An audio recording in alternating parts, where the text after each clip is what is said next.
Ikaze kuri mwese mukomeje kubana natwe ni ku mugoroba wo ku itariki ya 27 Nyakanga umwaka w'ibihumbi 2020.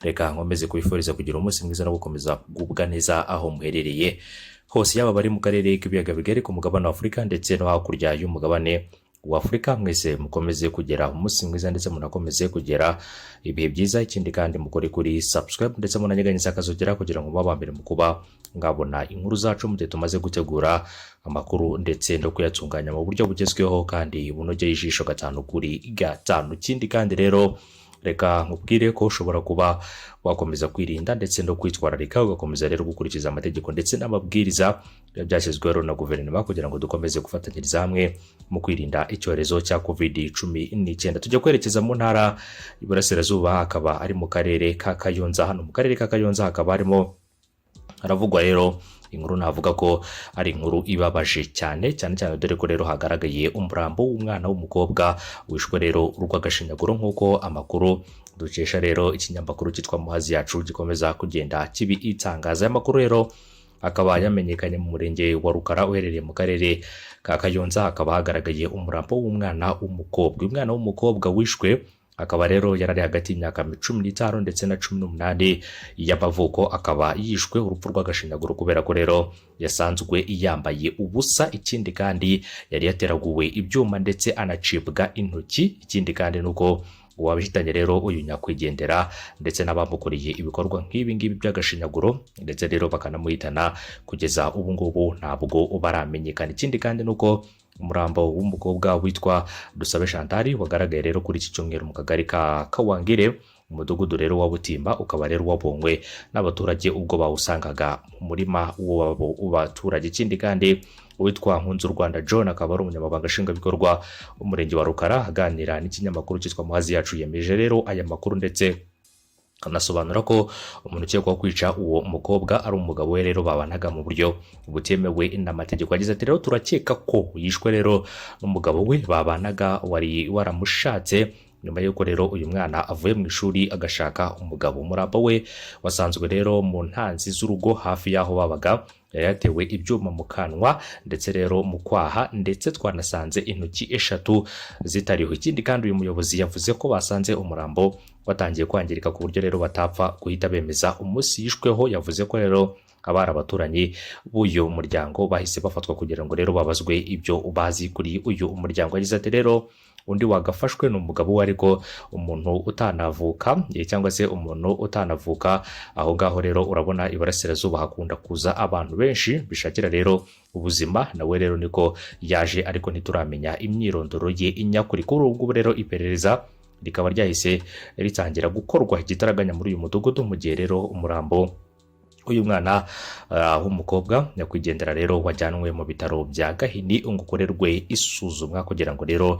barebe icyaba cyamuhitanye. Mu yandi makuru tugufitiye nuko ku rwego rw'igihugu rw'ubugenzacyaha RIB rwatangaje ko rwafashe abajura bari bamaze igihe biba abantu bakoresheje uburyo bw'ikoranabuhanga ndetse rero no kwifashisha mobile money. Urwego rw'igihugu rw'ubugenzacyaha RIB rwatangaje ko kuri uyu wa 27 Nyakanga rwafashe itsinda ry'abasore 6 bari bamaze iminsi biba amafaranga, umubare w'ibanga na simukadi z'aba agent ba mobile money. Bafashwe ni Twagirimana Jean Claude, Imanishimwe David, Dusingizimana Felicien, Habineza Jean Claude, Kayisingi Emmanuel ndetse na Muhayimana Emmanuel. Ari nawe rero umuyobozi wabo, bose bakomoka mu karere ka Ruhango mu murenge wa Mbuye, ariko rero bakaba bafatiwe mu karere ka Gasabo umurenge wa Gasyata mu kagari ka Karuruma, ari naho rero bakodeshaga amazu 2 babaga. Mu kindi kandi urwego rw'igihugu rw'ubugenzacyaha RIB rwavuze ko uyu nguyu witwa Muhayimana Emmanuel ari we rero uri muri iriya tsinda. Yavuze ko rero bari bamaze amezi arenga 2 biba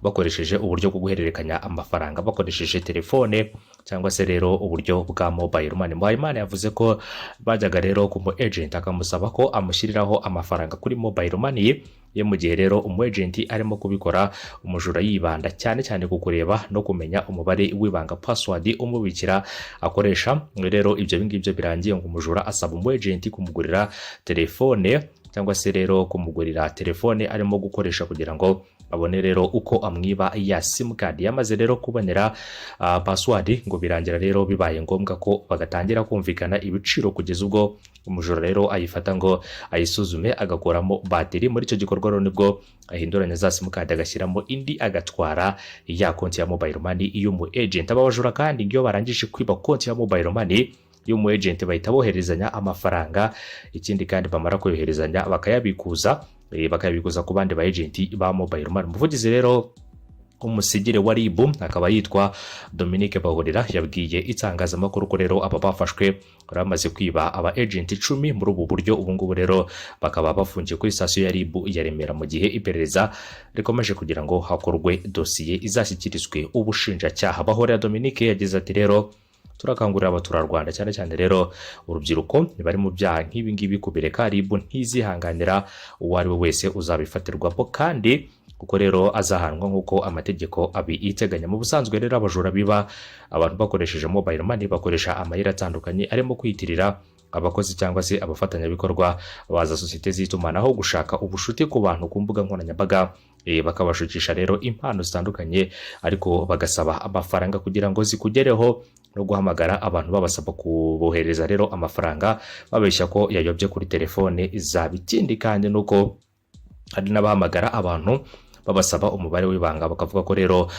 wayobye cyangwa se wayobewe muri telefone zabo bahamagaye. RIB rivuga ko iyo uhamagawe atagize amakenga agatanga uwo mubare abatanze konti ye ya WhatsApp igakoreshwa rero mu bikorwa by'ubujura bitandukanye, harimo rero nko kubeshya abantu bari muri WhatsApp yawe bababwira ko rero bagize ikibazo cyihutirwa bakeneye amafaranga, bagatanga nimero y'indi telefone yo koherezaho ubufasha bw'amafaranga. Ibyo RIB rero isaba abaturarwanda mu rwego rwo kwirinda abajura. Icyambere ni ukwirinda rero umuntu mutaziranye uguhamagara kubwira ko yibeshya kohereza amafaranga kuri telefone yawe agusaba kuyamusubiza. Icyo ni icyambere. Ikindi cya kabiri, mwirinde kandi no gukanda ku mibare rero bakubwira gushyira muri telefone yawe bikagera naho rero bakubwira gushyiramo umubare wawe w'ibanga kuko bagamije kukwiba rero amafaranga wari ufite muri mobile money. Cya gatatu, nihagira uguhamagara kubwira ko ari umukozi wa sosiyete y'itumanaho akumenyesha ko hari amafaranga yavuye rero kuri konti yawe ya mobile money, akubwira ko rero n'uburyo ushobora kubigenza kugira ngo yasubizwe ntubikore kuko rero ategereje ko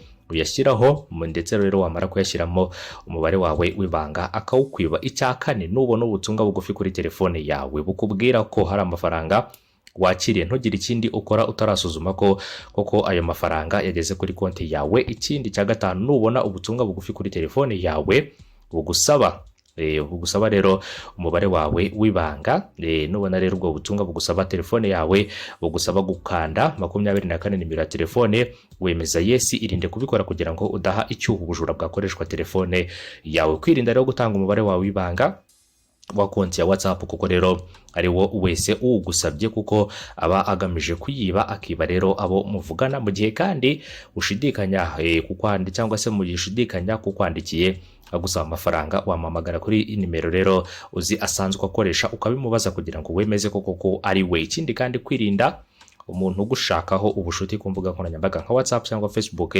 akagera rero aho akubwira ko akohereje impano amafaranga menshi bikageraho agusaba amafaranga ayita rero ay'ubwikorezi transport et delivery fees. Ikindi kandi ayo mafaranga yagusabye cyangwa se akagusaba yagasutamo kugira ngo iyo mpano kugereho gera amakenga kuko ashaka kukwiba.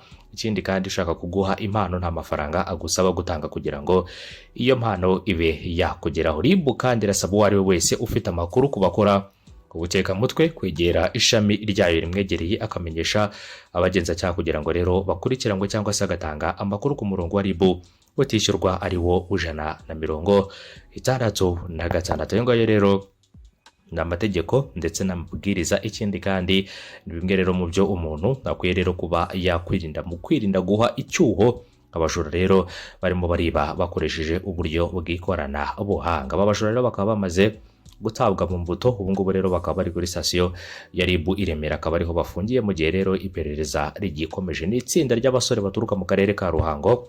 Ni itsinda rero ubona ko bishyize hamwe ndetse umugambi wabo bari barawize ku buryo bukomeye cyane rero mu kuba bafata abo ubajura. Ariko rero iminsi y'igisambo ni 40. Urumva ko rero urwego rw'igihugu rw'ubugenzacyaha rwamaze rero kuba rubatsa muri iyo migira ngo rero urumva ko ari byinshi bitandukanye kandi byiza byakozwe kugira ngo rero abo bagizi ba nabi niko nabyita ntabwo ngabo rero bahemukira abandi bakabiba mu buryo rero nk'ubu ngubu baba bakoze icyaha kandi urwego rw'igihugu rw'ubugenzacyaha ntabwo rero rushaka ko hari umunyarwanda wakwibwa cyangwa se ngo abe rero yakorerwa igikorwa nk'iki ngiki kijyanye rero no kumubeshya ariko rero bagamije kumucucura ndetse no kumwiba utwe twose mu bikorwa rero bigiye bitandukanye. Ndagushimiye umunsi mwiza, ukomeze kugubwa neza, mukomeze kunogerwa na gahunda y'amakuru ibiganiro tugenda tugutegurira umunsi ku munsi 5 kuri 5 mu karere k'ibiyaga bigari ku mugabane wa Afurika ndetse no hakurya y'umugabane wa Afurika. Mwese mukomeze kugira umunsi mwiza, bye bye. Inkuru zacu